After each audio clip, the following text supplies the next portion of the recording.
ગત તારીખ 22/7/2024ના રોજ સેટેલાઇટ બંગલો સાયલેન્ટ ઝોન ડુમસ ખાતે રાત્રિના સમયે 4 અજાણ્યા ઈસમોએ બંગલાની પાછળની ગ્રીલ તોડી ગેરકાયદેસર ગૃહ પ્રવેશ કરીને તાંબા પિત્તળની વિવિધ એન્ટિક કલાકૃતિઓ તેમજ DSLR કેમેરા અને લેન્સ એમ મળીને કુલ્લે આશરે 2,15,000ની મત્તાની ચોરી કરેલ હતી.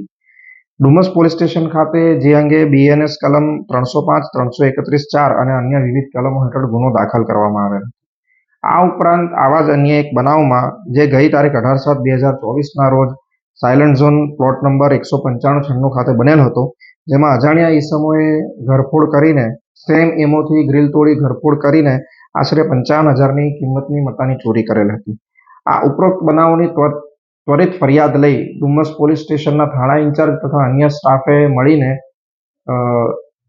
બાતમીદારોના તંત્ર તેમજ ટેકનિકલ સર્વેલન્સનો ઉપયોગ કરી ગણતરીના કલાકોમાં આ 4 ઈસમોની ગેંગને ઝડપી પાડેલ છે તથા તમામ મુદ્દામાલ કબજે લીધેલ છે.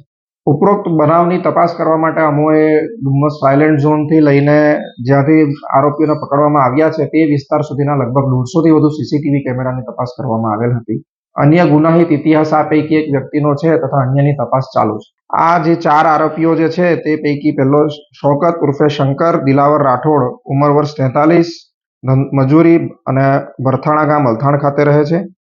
તેજસ પપ્પુભાઈ રાઠોડ, ધંધો મજૂરી, એ પ્રજ્ઞાનગર પનાસ ગામ ખાતે રહે છે. સુનિલ શંકરભાઈ રાઠોડ, ઉંમર વર્ષ 22, જે બેકાર છે, જે પણ ભરથાણા અલથાણ ખાતે રહે છે. આ 3 આ ચોરીમાં સામેલ અને એ ઉપરાંત અન્ય એક આરોપી આમાં સામેલ છે.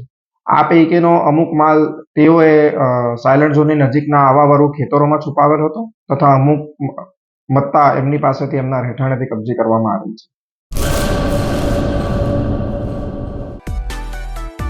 માં motor driving, safe and sure driving.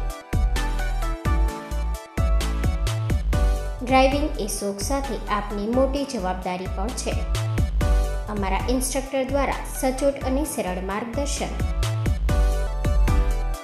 આપની રોજની તાલીમની માહિતી મેળવીને શું અધુરાશ છે એના ઉપર પૂરું ફોકસ કરાય છે.